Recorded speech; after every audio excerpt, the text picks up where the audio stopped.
ces Français ont vu que l'armée burkinabé a encore une capacité de réagir au terrorisme. Ils ont appelé les chefs d'état-major en France. Ils l'ont instruit de reprendre les conseillers militaires dans toute la structure.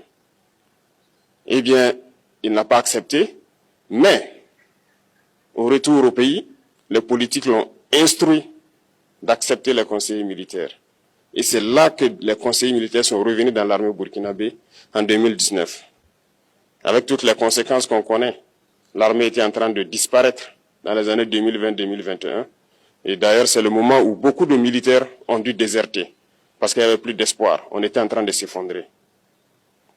Voilà un peu comment ils travaillent. À l'état-major général des armées, dans tous les états-majors d'armée, dans les écoles, c'est eux qui sont censés nous dicter la politique de notre armée. C'est eux qui nous disent combien recruter, quand recruter et qu'est-ce qu'il faut en faire.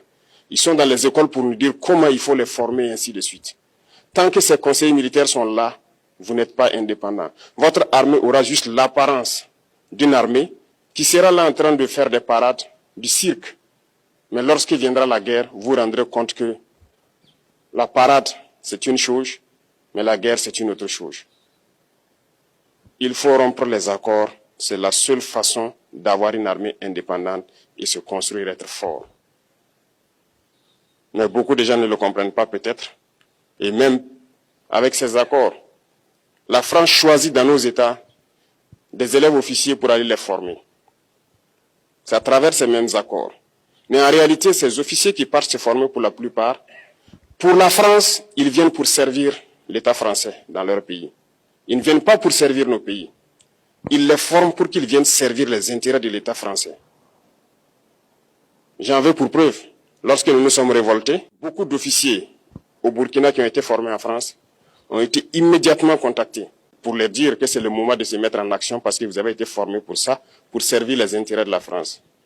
La plupart de ces officiers nous ont rendu compte, nous avons pris acte et nous continuons de suivre. Lorsque un officier formé en France arrive dans son pays et par malheur meurt soit par accident ou bien sur le champ de bataille, en France, il y a une nuit d'hommage aux morts dans l'armée, comme partout ailleurs.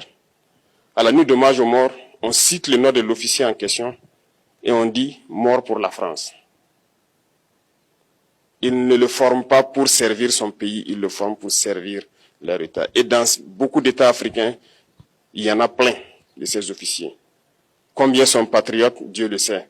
C'est une leçon que Emmanuel Macron a donnée encore aux chefs d'État africains, de se rattraper et de pouvoir vraiment mener cette lutte contre l'impérialisme. Mais en plus de ça, il a aussi insulté tous les Africains dans ses propos.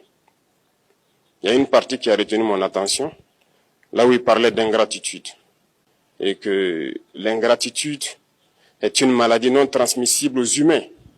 Lui, il est humain, notre ingratitude n'est pas transmissible à lui. Voilà comment ce monsieur voit l'Afrique, voit les Africains. Nous ne sommes pas des humains à ses yeux. Peut-être que c'est lui qui n'est pas humain, il ne se met pas dans la classe des humains. Mais s'il y a bien un ingrat, c'est bien lui.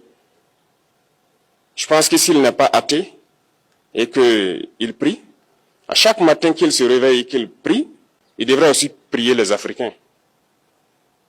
Parce que c'est grâce à nos ancêtres qu'il existe aujourd'hui une France. Il devrait nous prier. À ses yeux, nous ne devons pas être des humains, nous sommes plus que des humains.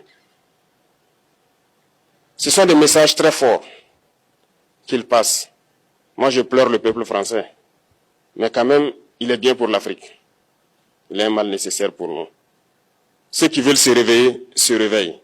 Ceux qui ne veulent pas se réveiller, comme on le dit, on ne peut pas réveiller quelqu'un qui ne dort pas. Les Africains doivent se réveiller. Nous devons travailler à être indépendants, à faire au moins ce que nos peuples connaissent le bonheur. Et la lutte contre l'impérialisme, c'est ça.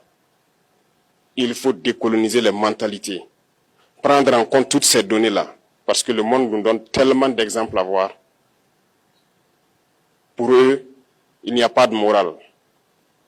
Ils peuvent vous désigner aujourd'hui terroriste, mais demain, vous êtes un héros, par leur simple bouche. Ils décident de ce qu'ils font.